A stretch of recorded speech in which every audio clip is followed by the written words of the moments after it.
Well, I'm not gonna lie to you guys, this has been a disastrous week in the stock market. Two large cap growth stocks have dropped over 25% from their recent levels only a few days ago before they reported earnings. And because of this, there's been an effect on the entire stock market with stocks all across the board dropping, especially in the growth sector. So in today's video, I'm going to be analyzing these two large cap stocks that have dropped massively, which are Meta and PayPal. And at the end of the video, I'll be explaining what exactly I plan on doing, if I plan on buying the dip, if I plan on selling the shares or just holding right now, or what exactly I think is the best course of action. So anyways, if you do enjoy the video, don't forget to drop a like, and if you haven't already, make sure to subscribe down below so you don't miss any of my future uploads. Also, if you'd like to gain access to my Discord community of investors where we talk about these stocks that drop on a daily basis and in very good detail, make sure to check out the link in the description or the pinned comment below. Anyways, with that said, let's get straight into Meta stock analysis. All right, everyone, right before we get into Meta stock's earnings, I just want to say Amazon just reported their earnings as I was making this video,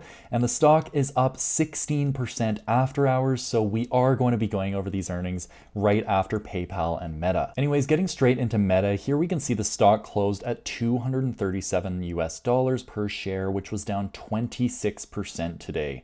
This was the largest market cap drop in all of stock market history. I think it erased over $200 billion off the market cap, which is ridiculous. So if we look at the 5-year trend, the last time that Meta was trading around the same price was June 19th of 2020. So essentially all of the COVID gains have been erased and the stock is basically flat over the past 2 years. But of course, over history, the stock is still up 521% since its IPO back in 2012. So obviously we still have seen gains, but this is a rough hit to the market cap, and like 26% in a single day is just brutal. In fact, Meta stock is now down 38% from all-time highs, which is a crazy dip for such an undervalued stock in my opinion already. But now let's try to understand why the stock dropped so heavily by taking a look at their earnings. All right, so in the fourth quarter, Meta says we had a solid quarter as people turned to our products to stay connected and businesses continued to use our services to grow. I'm encouraged by the progress we made this past year in a number of important growth areas like Reels, commerce, and virtual reality, and will continue investing in these and other key priorities in 2022 as we work towards building the metaverse. All right, now getting straight into some of the financial highlights, here we can see total revenue was $33.7 billion, which was up 20% year over year in the December quarter, but then their diluted earnings per share was only $3.67, which was down year over year by 5%, and then they also missed on analyst estimates there. However, if we look at the full year of 2021, we saw their revenue was $117.9 billion, up 37% year over year, and then their full year 2021 EPS was $13.77, up 36% year over year. So obviously the first 3 quarters in the year contributed to much of these gains that we saw throughout 2021, and then this fourth quarter has been very rough, especially on EPS. Now we can also see here the breakdown of the different segments. So this was the first quarter when Meta actually released their Reality Labs segment details. Now here we can see they had revenue of $877 million versus $717 million in December 31st of 2020, which was a 22% increase year over year, and this is good to see. But we can also see that Reality Labs is losing a lot of money. They actually lost $3.3 billion in this quarter just in this segment of the business alone, whereas the advertising business from Instagram and Facebook made $15.8 billion. And we can also see that these losses have been growing year over year as Meta has been focusing so much more on the metaverse. So this makes sense because they're investing a lot more into employees and they're going to have a lot more expenses without too much revenue. All right, now possibly the worst part about this earnings report was the outlook for Q1 of 2022, where Meta announced that they're going to have total revenue in the range of 27 to 29 billion, which represents 3 to 11% year-over-year revenue growth. So when you see a growth company dropping to 3 to 11% year-over-year revenue growth, this is a big red flag, and that's why the stock dropped so much. So honestly, we can expect the midpoint range to be about 6% year-over-year growth, and that's probably what Meta's going to see next quarter. They say their year-over-year growth in the first quarter will be impacted by headwinds to both impression and price growth. They say on the impression side, we expect continued headwinds from both increased competition for people's time and a shift of engagement within our apps towards video services like Reels, which monetize at lower rates than feed and stories. Then they say on the pricing side, we expect growth to be negatively impacted by a few factors. First of all, the Apple iOS changes weren't in effect in the first quarter of 2021, so that will be a headwind. Secondly, they have some really difficult comps from the first quarter of 2021, and then finally, the current exchange rates will be affecting them. Now, I guess one good thing about this earnings report is that the expense range has been decreased to $90 to $95 billion for 2022, updated from the prior outlook of $91 billion to $97 billion. The company also says that they're going to be changing their ticker symbol to Meta, and this should be happening in the first half of 2022. All right, now in their earnings slides, we can see the advertising revenue by user geography, and we can see that in the fourth quarter, they did achieve record revenue, and each one of these segments actually saw growth, which is very good to see. But even though we've been seeing consistent revenue growth throughout the past few quarters and year over year about 20%, their operating margin has compressed from 46% to 37% within Q4 of 2021. That's why their total income from operations is basically flat and slightly down year over year. But over the past 2 years, if we look back to Q4 of 2019, we do see a steady increase in the amount of net income Meta's earned. And this also goes for the diluted earnings per share, and then the diluted earnings per share in the last quarter was actually not as far down from Q4 of 2020 as the net income was, and that's because the company was buying back tons of shares, as I'm going to show you in a minute. Now, in terms of the family of daily active people on all of Meta's platforms, which are Facebook, Instagram, WhatsApp, and Messenger, we saw the slowest quarter-over-quarter growth by only 10 million users. But at 2.82 billion daily active users on the platform, it's hard to see too much more growth because of the law of large numbers. Moving on to the family of monthly active people, we can see they reached 3.59 billion, which was only 10 million users increase quarter-over-quarter. Now, what I do love to see is that the average revenue per person is constantly going up year over year, so this is good to see, and that they're monetizing their user base a lot better than they have in the past. As for Facebook itself, this was the first quarter where we actually saw a drop quarter over quarter of 1 million daily active users, which is not good to see. But then for the monthly active users on Facebook, they actually did increase 2 million users quarter over quarter, which is still pretty good to see. But honestly, guys, especially coming out of COVID now, the Facebook platform is essentially saturated. I wouldn't expect too much more growth from this platform. So basically what they're going to have to do is monetize their existing user base better. And as we can see, that's exactly what they've been doing, where they earned $60 of average revenue per user, or ARPU, in the fourth quarter of 2021 versus in Q4 of 2020, that was $53. So it has gone up over 10%, probably around 15%. So that's good to see. But then in many other parts of the world, like worldwide, they're only averaging about $11 per user. Whereas in the US and Canada, it's like 6 times higher at $60 per user. So there is a lot of growth in these other areas that I can see, especially as more developing nations turn into first world countries and more developed. All right, so now what I'm gonna do is calculate Facebook's current trailing PE ratio based on their trailing 12 months EPS of $13.77. So what we can do is take the stock price of $238 right now and divide that by 13.77, which is their EPS.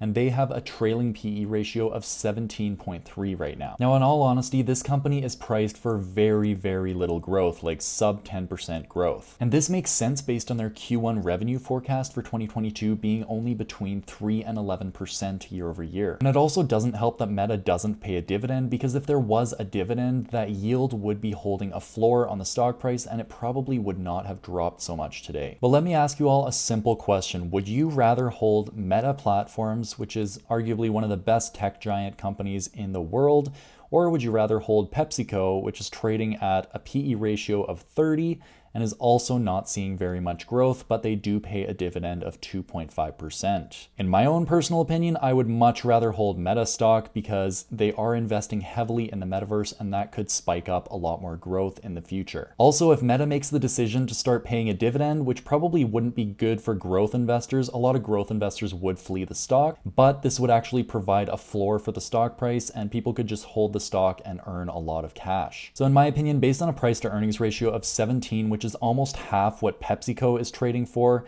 and this company is not seeing very much growth either. Like, I would say it might even be less than what Meta is seeing. I would personally still rather hold Meta, hands down. And the last thing that I want to show you guys about Meta is that they're doing aggressive share repurchases, which is very good for their earnings per share. So even if their net income doesn't rise substantially, the stock price has come down significantly by like 26% today. So now the share repurchases that Meta's management will be doing throughout this quarter will be much more effective than they were last quarter. So here we can see from the cash flow statement, 3 months ended December 31st, 2021, repurchases of Class A common stock were $20 billion in the quarter, which was ridiculous. This was like 10x what they did in December of 2020. And I believe they still have about $35 billion left on their share repurchase program that they did announce last quarter, so they will be buying back a lot of shares. Mark my words, this is going to be an insane quarter for share repurchases in my opinion. But on their balance sheet, we can see that their cash and cash equivalents are now about $48 billion, which has dropped year over year. And so that is a result of their share repurchases. But to be honest, $48 billion on this company's balance sheet is still very solid. That's about 8% or 7% of their market cap, so that is very solid. As for what I plan on doing with Meta stock, I'm probably going to end up buying the dip because I could see a reacceleration in revenue growth as we're not comping those quarters where the iOS 14 update was not affecting Meta. Also, as e-commerce and advertising growth reaccelerates near the end of the year when we don't have those supply chain issues and inflation plaguing us as much, then I could see more of a reacceleration in growth in which Facebook's multiple would come up. Also, just the fact that the stock really hasn't moved in the past year and a half, yet they've done so much to improve their business, I think that this is a little bit of a deal and that the stock was sold off a little bit too much. All right, but now let's move on to PayPal stock, which is down 21% in the past 5 days. And since their earnings report, the stock has dropped 29% in 2 trading days. That is crazy. So by this, you would expect that everything is going wrong with the company. Like you would almost think they were unprofitable for the quarter and just revenue was declining, things like that. But let's just take a deeper look into PayPal and see what's going on. All right, so let's jump into PayPal's Q4 2021 investor update. All right, so year over year, they essentially saw a 13% increase in net new active accounts, which was 10 million active accounts, bringing it up to 426 million total PayPal accounts. The number of payment transactions increased 11% year over year, and then the total payment volume increased 23%. But then if we exclude the eBay results, it actually grew 27% year over year,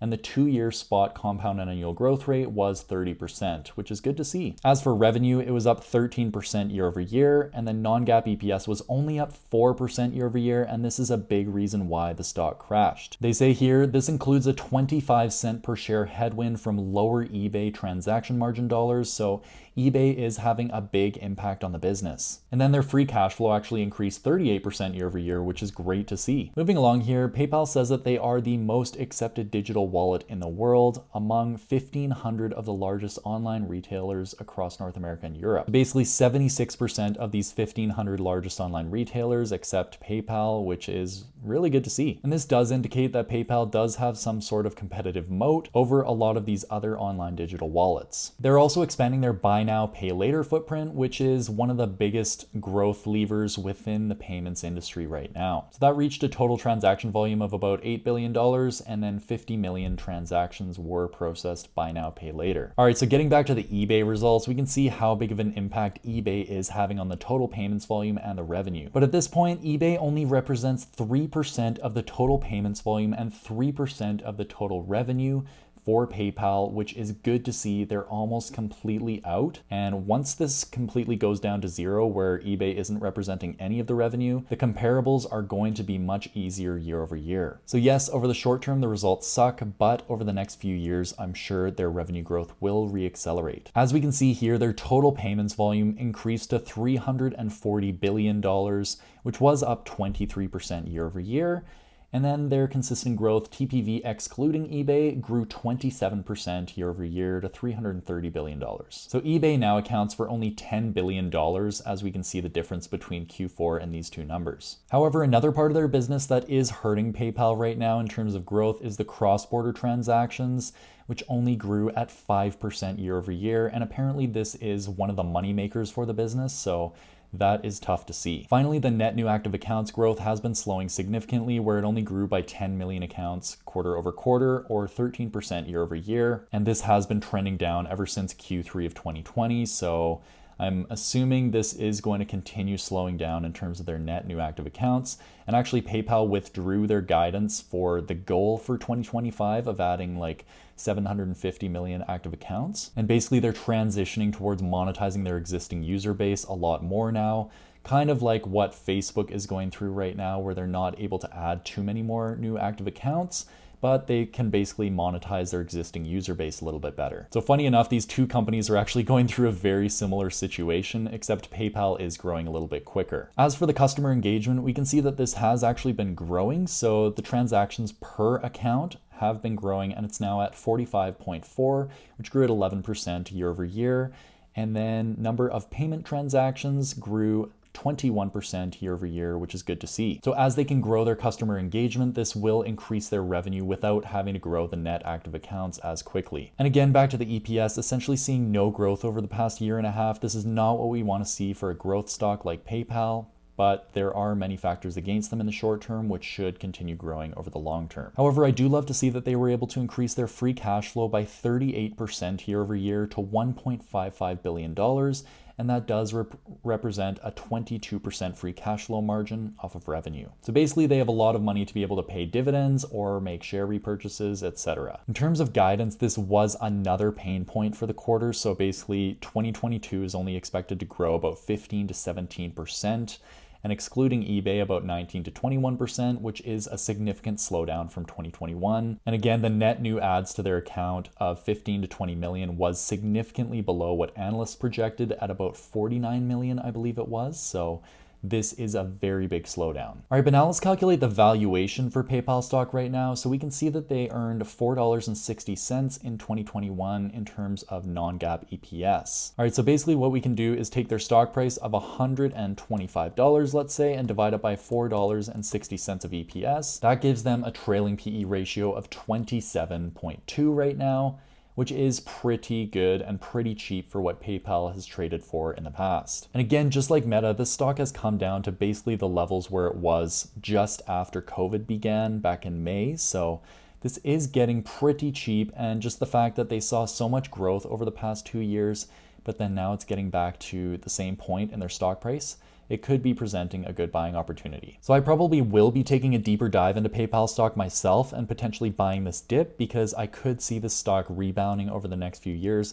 First of all, once the eBay results are getting out of the water, and then secondly, once we do see that reacceleration back into financial services, e-commerce, and growth across border transactions. So that should all boost PayPal's stock over the long term. Alrighty, now the bonus stock of today, let's get into Amazon. And as we can see, the stock is now up 12.5% after hours, which has come down from about $3,300 per share, down about 5% to $3,124 per share after hours. But honestly, this is awesome to see that Amazon is back in the $3,000 range, so let's get into their earnings to figure out what they did. All right, so for Q4 of 2021, we can see that their net sales increased 9% year over year to $137.4 billion in the fourth quarter, compared to $125.6 billion in the fourth quarter of 2020. However, their operating income decreased to $3.5 billion in the fourth quarter, compared to $6.9 billion in the fourth quarter of 2020. So this is almost a 50% decrease in operating income. As for their net income, this increased to $14.3 billion in the fourth quarter, or $27.75 per diluted share, compared with $7.2 billion or $14.09 per diluted share in the fourth quarter of 2020. Now, just looking at this net income at face value, this $27.75 basically 2x'd the net income of $14.09 in the last. But how could this be if their operating income decreased by basically 50%? This would mean that their total income increased by over 4x over 2020 levels. Well, they say here the fourth quarter 2021 net income includes a pre-tax valuation gain of $11.8 billion included in non-operating income from our common stock investment in Rivian Automotive, which completed an initial public offering in November. So here we can see as of December 31st, Rivian stock was at $103 per share. but that has come down significantly by about 42% to where we're at today. So basically this $11.8 billion gain in non-operating income doesn't represent true income to the company. So this is only a one-time gain because of the IPO with Rivian. But again, this has come down by about 40%, so it really isn't that representative of what Rivian is worth today or what this total net income is worth. So what I'm going to do here is calculate the net income that Amazon would have received if they had not included this Rivian gain within their net income. So if we do $14.3 billion minus the $11.8 billion from the Rivian gain, we get $2.5 billion of net income this quarter. And if we compare this $2.5 billion of net income to the $7.2 billion achieved in the fourth quarter of 2020, this is down substantially year over year, but I guess they did still beat analyst estimates on this number. All right, guys, so if we dig a little bit deeper into their statement of operations, we can see here that their net product sales actually didn't really grow year over year. It was essentially flat, less than 1% growth. However, their net service sales grew from 54.5 billion to 65.9 billion, essentially 66 billion. So that was a big increase year over year. And for Amazon, the net service sales represent AWS sales. So AWS sales actually grew 40% year over year, where basically AWS had $12.7 billion in revenue last fourth quarter of 2020, and then now they have 17.78 billion. So we can see this huge increase of almost $5 billion here. And then they generated over $5.2 billion of operating income from AWS. So this was a substantial increase year over year.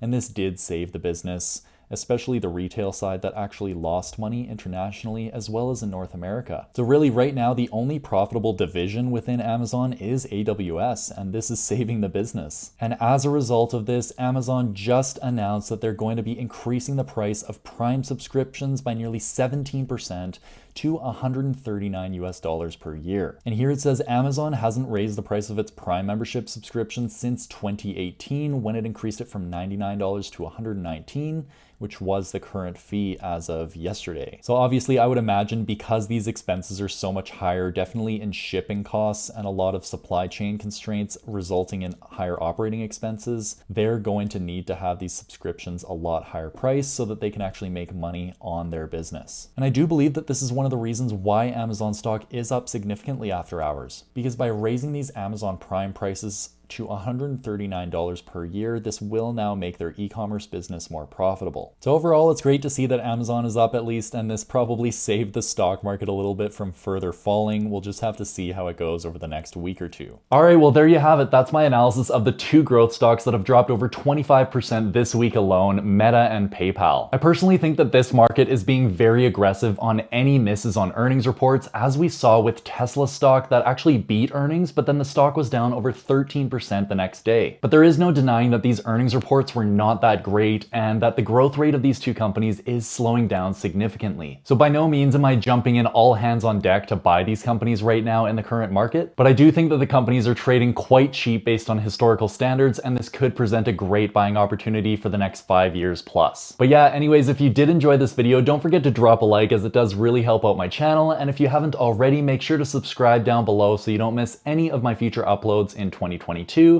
And with that said, I will see you guys in the next one.